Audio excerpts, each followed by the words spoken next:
What's up guys, it's TheGearChange here back with another video. Today I'm using my DJI Osmo Pocket 3 and my wireless mic to do a walk around of my XR4 behind me. So I've taken it to a somewhat quiet location and just wanted to give you guys a little walk around of the car as I haven't done so yet. I have installed a few things on the car already and got those videos completed, but I thought why not actually show you the car beforehand and just give you a walk around of what it looks like. And yeah, the condition of it, the interior, exterior, and the engine bay. So yeah, let's get to it. So here is the XR4 or ST150 for anyone pretty much outside of Australia. She's in performance blue, same as the Focus. She's got some really nice white vinyl stripes. So yeah, I thought I'd do a little walk around before I show some key features of the car. It's really unbelievable how small these actually are, especially compared to the Focus. Not like the Focus is a big car, but you know, size comparison between the two, this is far smaller. So the key differences between this and the ST150 of this specific generation in Europe is we don't get a heated windscreen. I believe you can get folding electric mirrors, and there's a few other bits and bobs that you miss out on here. A bit like the Focus, they sort of stripped it out of some parts and some things that weren't available. I think heated seats were another one. Not like the seats are bad or anything, but yeah, we missed out, unfortunately. As for the wheels, they are the standard silver rims. They've been refurbished by the previous owner. He had them done. I know you can see that they're a bit dirty. We'll have to give them a proper clean soon, but yeah, really sort of liking the silver wheels. I know I changed them on my other car, but I sort of think the silver suits this as well as the white stripes.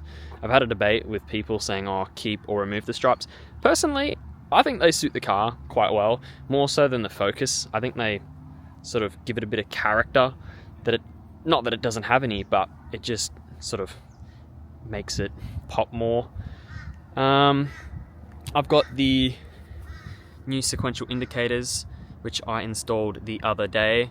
I think they look a lot better than the standard Ford ones. The standard Ford ones weren't bad, but they were leaking and water was getting into them, so I thought why not change them over to something newer. Yeah, other than that, she's pretty much stock. I've changed the antenna there at the top. I've got heaps of plans for it. I want to get some of those really nice LED headlights. I've got fog lights on the way. Probably black out the grills. Yeah, just a few basic bits and pieces. The only thing that really makes this stand out or any different from a UK-based Fiesta is the badging that says XR4, which I love, and I tried quite hard to find one that actually had all three XR4 badges, as a lot of people seem to debadge them.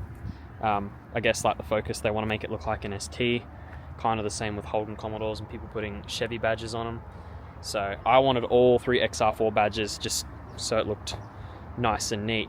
She's got a reverse camera, and that's about it. There isn't too much sort of to it in terms of exterior wise. She's just a cute little daily project car for the channel, which I'm excited to sort of build upon. I've got lights coming and indicators, got the sticker on here already, and yeah, so I think she's got window louvers, and that's about it. I think I need to change one of the washer jets. I may have picked a slightly noisier spot than last time I did one of these, but let's check out the interior of the car. We'll hop on in. So yeah, a lot different to the Focus. Definitely a lot smaller. You can pretty much nearly reach the other side of the car with your arm, which is pretty funny depending on how tall you are. But yeah, she's basic, but you know, it's got the nice blue dash with a bit of black and some funny looking air vents. So yeah, she's got 127,000 Ks on her, so I don't know if that's sort of average, high, low, I don't really know. The Focus has got 98,000 at the moment, so yeah, fairly low for their age for both cars. It's got Apple CarPlay, which is quite good. It's quite handy. I've been using that a fair bit. So yeah, not much room in the back if we pan around for anyone. Pretty tight on space, but again, I don't know how often you're going to be carrying passengers. You could probably get away with carrying 2 people. I don't think you'd want to have anyone sitting in the middle because there isn't a whole lot of leg room sort of down below, but yeah.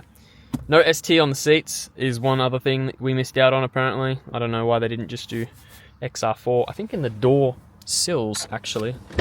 If I hop out of the car, I think the door sills down here say XR4. Yeah, they do. So I guess that's another key little difference. But other than that, there's nothing else that actually states XR4 anywhere. You don't have an ST on the steering wheel. The gear knob's the same handbrake. But yeah, neat interior. Quite neat, quite nice. Sort of, you know, perfect for a daily really. You don't want anything too fancy, especially if you're running around or getting car parts or taking it to work or the gym or running errands and stuff like that. The sound system's quite good as well. So yeah, overall with the interior, I'm pretty happy with it. There's not too much I'd change. Maybe a newer steering wheel, maybe a newer gear knob. But yeah, it's about it really for the interior. One very interesting thing compared to any other cars I've seen is the bonnet latch is on the passenger side down the bottom here, which is quite funny. So we'll pop that. We'll come around here. We'll pull on this little tab. There's the tab down there. Sorry for the weird angle. Just gonna grab the bonnet prop. And there we go. So this is the engine bay of the Fiesta. 2-litre Duratec engine. From what people have told me, it's also a similar engine, or if not the same engine as what's in a NC or NB Mazda Miata or MX-5, which is quite interesting. But yeah, not a hell of a lot to see here in the engine bay. I've got to change the power steering over to this side where the catch can is, depending on what I do with my catch can that the previous owner had. And I've got a K&N intake right here as well. So nothing crazy. Again, I don't think there's a hell of a lot you can well and truly do unless you're willing to spend a lot of money. But yeah, I'm just going to sort of take it one mod at a time. I want to get an exhaust on it and a few other bits and pieces, but I'm not going to rush anything. I sort of just want to fix up whatever I need to fix up, get some lighting stuff sorted, and, you know, just make it run smooth as a daily car. And then if I need to sort of progress and install other parts and change things around or try and get more power, I will. I know Dream Science makes a handset for these. I haven't really looked into it a whole lot, but might be something I might have to have a look into and see if there's a possibility that it could make a bit more power for a decent amount of money. Again, it makes 110 kilowatts or 190 horsepower or brake horsepower. So it's not a crazy amount, but it only weighs about 1,000 or 1,100 kilo. Like, it's a very small car, super light. The handling on it is insane. Even compared to the Focus, the handling on it is insane. So yeah, I'll have to figure out what mods I need to do next. Alright, that'll do it for the XR4 Walkaround. I hope you guys enjoyed. If you have any suggestions on what sort of content you'd like to see with this car, whether it be mods, maintenance, or even license plate ideas, please do let me know in the comments below. I'm totally open to any and all suggestions. Yeah, I'm just gonna sort of do it one mod at a time and maybe get the calipers painted, maybe change the steering wheel, maybe get some more power out of it with a exhaust and a few different bits and pieces. I know these sound pretty sweet with a Miltech exhaust, so that's what I'm aiming to get, but again, depends on if I can save up enough money to afford one. But yeah, hope you guys enjoyed. Be sure to like and subscribe, and I will catch you in the next video. Cheers.